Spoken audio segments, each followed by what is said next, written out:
चलिए बच्चों, आज हम कक्षा 10वीं का पाठ 2 अम्ल अक्षारक और लवण के बारे में पढ़ेंगे। आपने ये सारे जो भी बोर्ड पे मैं लिख रहा हूँ और जो क्वेश्चन मैं आपको बताऊँगा आपने अपनी कॉपी में भी करना है। चलिए, बहुत अच्छा पाठ हमारे पास में है, समझने का प्रयास करेंगे।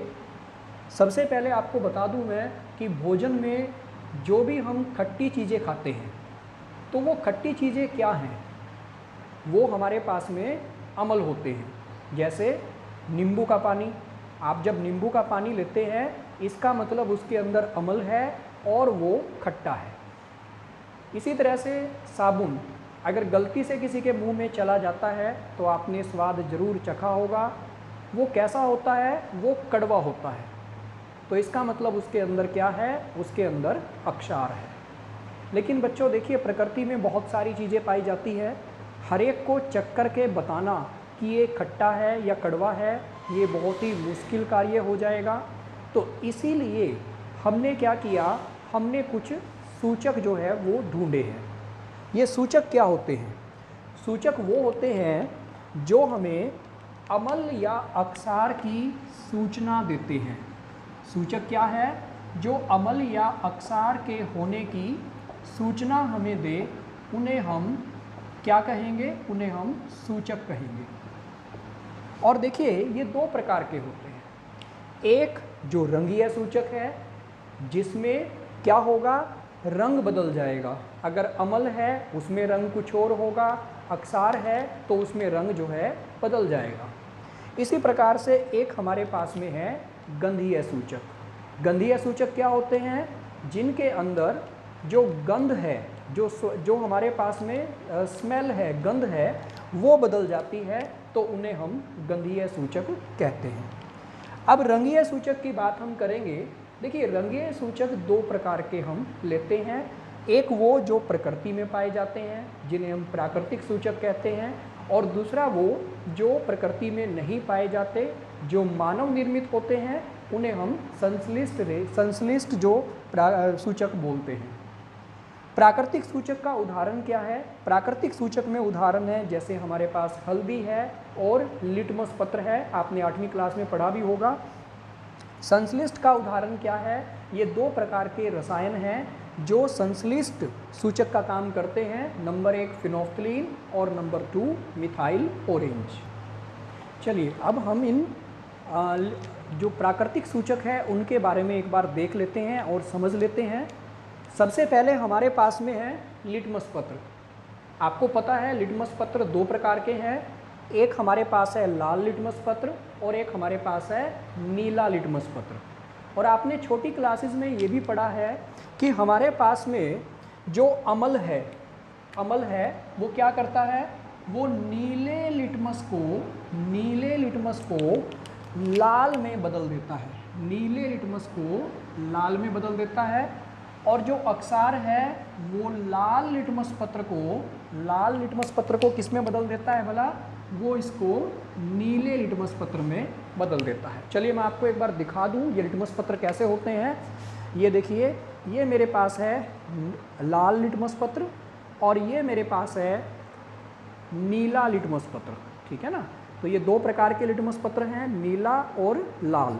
अब देखते हैं ये काम कैसे करते हैं, इसके बारे में एक बार हम देख लेते हैं। तो चलिए हम देखते हैं एक बार कि ये लिटमस पत्र कैसे काम करते हैं, इसके बारे में हम समझ लेते हैं। मेरे पास में ये साबुन का पानी है। अगर मैं इसमें नीला लिटमस पत्र डालता हूँ तो देखते हैं क्या होगा। ये नीला लिटमस पत्र मैंने डाला, नीला देखिए, आप देख रहे हैं, नीला हमने डाला और ये नीला ही रहा, इसमें कोई ज़्यादा बदलाव नहीं आया। ये अक्षार है, क्योंकि मैंने कहा साबुन का पानी है, तो अक्षार जो है वो नीले को नीले में ही रहने देते हैं और उसे लाल में नहीं बदलते। अब इसी को मैं क्या करता हूँ, ये मेरे पास में नींबू का पानी है यानी अम्लीय पानी है। अम्लीय पानी में इस नीले लिटमस पत्र को मैं डाल करके देखता हूँ। ये देखिए, जैसे ही मैंने नीला लिटमस पत्र इसमें डाला, ये कैसे रंग का हो गया भाई? ये हमारे पास में लाल रंग का हो गया। तो हम कह सकते हैं कि जो अम्ल है वो नीले लिटमस पत्र को लाल रंग में बदल देंगे।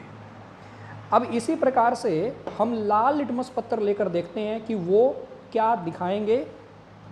अगर मैं अक्सार यानी साबुन के पानी के अंदर ये लाल लिटमस पत्र डालता हूँ तो देखते हैं क्या होगा। ये देखिए, डालते ही इसका रंग कैसा हो गया, इसका रंग हो गया नीला। इसका मतलब अक्सार जो है वो लाल लिटमस पत्र को नीले रंग में बदल देंगे। और जो मेरे पास नींबू पानी है यानी अमल है, उसमें भी लाल लिटमस पत्र अगर डाल के देखें तो आप देखिए ये लाल का लाल ही रहेगा, इसमें कोई परिवर्तन नहीं आएगा। तो इस प्रकार से हम समझ सकते हैं कि हमारे पास में अमल क्या करेंगे, अमल या एसिड क्या करेंगे, नीले लिटमस पत्र को लाल लिटमस पत्र में बदलेगा, और अक्सार क्या करेगा, लाल लिटमस पत्र को नीले लिटमस पत्र में बदल देगा। देखिए बच्चों, इसको याद कैसे करें हम, याद करने का भी एक तरीका आपने ध्यान रखना है। एक आपने याद रखना है अनीला, नेम है जैसे अनिल, तो इससे नाम बनाया गया अनीला। अनीला में क्या है, ए से मतलब है अमल, नी से मतलब है नीला लिटमस पत्र, और ये कैसा बन जाएगा, देखिए नीला जो है बदल जाएगा लाल लिटमस पत्र में। इसी तरह से अक्सार के लिए हम क्या करते हैं, अक्सार के लिए हम याद रखते हैं बेलानी।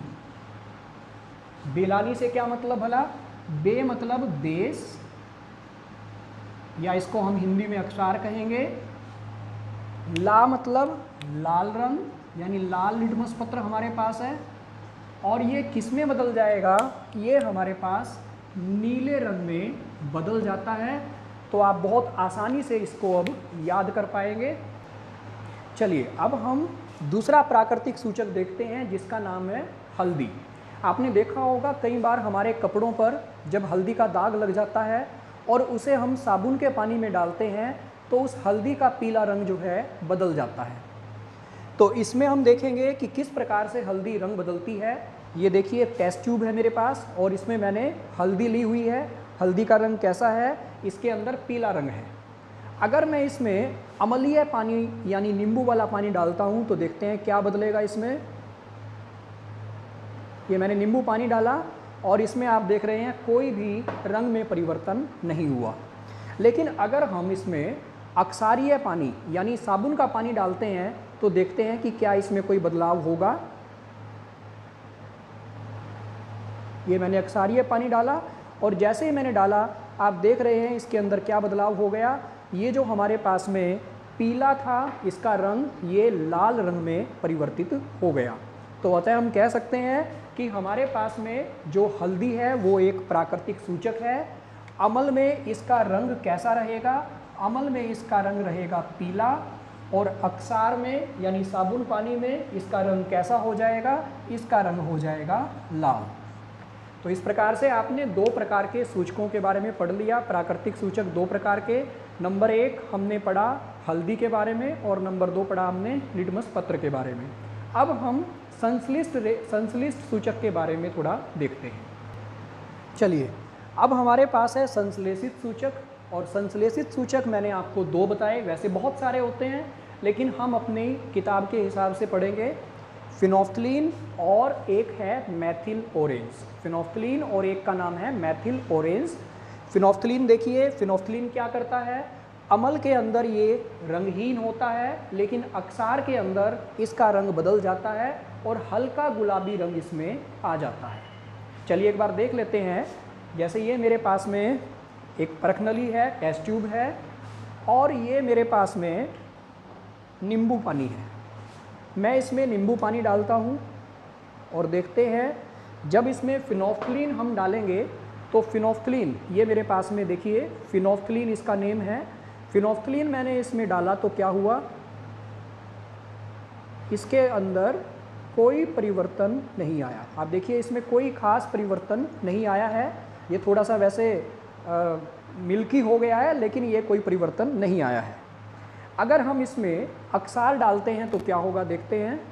अक्सार यानी साबुन का पानी है। जैसे ही मैंने साबुन का पानी इसमें डाला तो आप क्या देख रहे हैं, इसके अंदर गुलाबी रंग आ गया है। इसके अंदर हल्का गुलाबी रंग आ गया है, पिंक रंग आ गया है।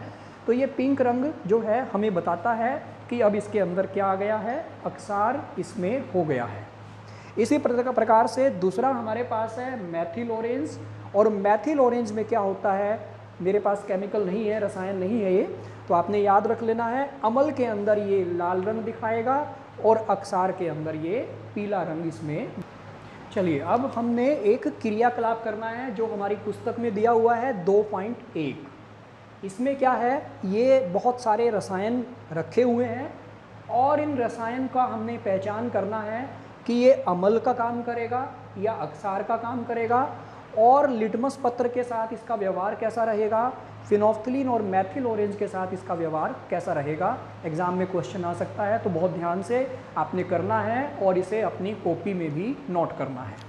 चलिए सबसे पहले हम देखते हैं ये HCl क्या है। आपने 9th क्लास में पढ़े हैं, हाइड्रोक्लोरिक अम्ल है, H2SO4 सल्फ्यूरिक अम्ल है, HNO3 नाइट्रिक अम्ल है, और ये हमारे पास है एसिटिक अम्ल।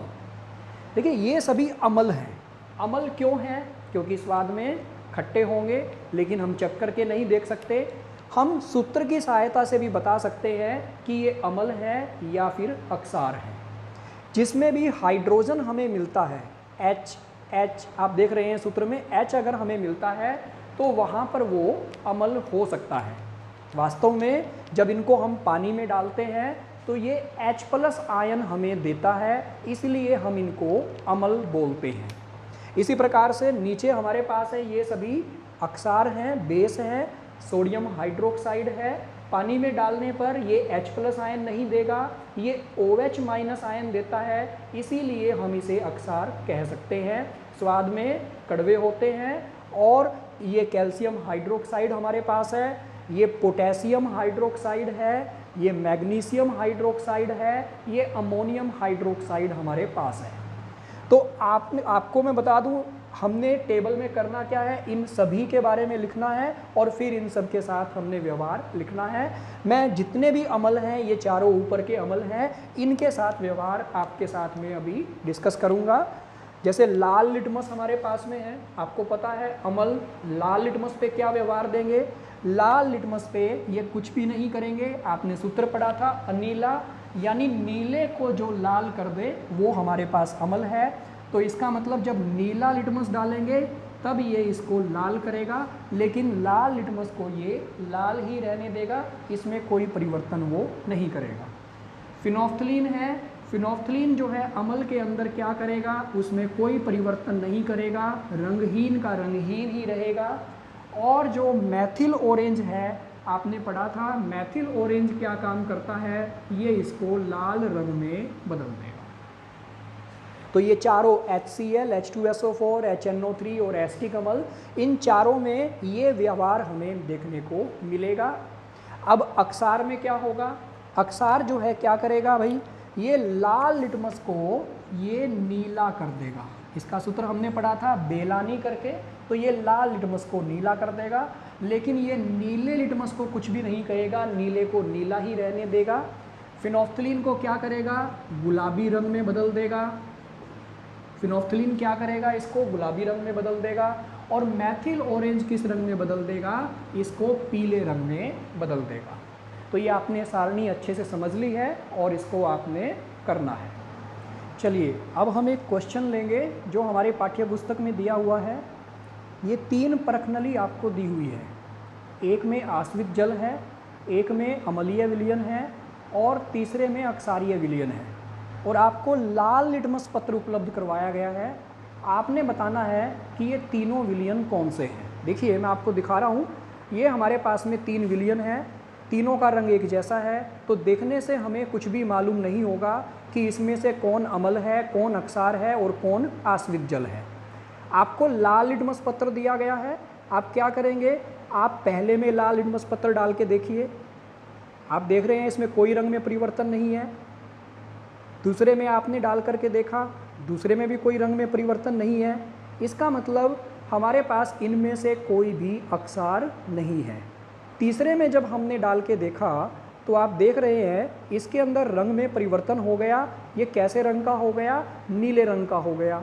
यानी ये जो पहली 2 परखनली है इनमें अक्सार नहीं है, लेकिन तीसरे में हमारे पास अक्सार है।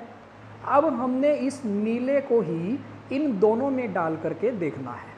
आपने पहले में डाला, अगर ये अम्ल होगा तो रंग में परिवर्तन आ जाएगा, नीले से लाल हो जाएगा, लेकिन नीले से लाल नहीं हो रहा है, इसका मतलब इसके अंदर क्या है, आश्रित जल है।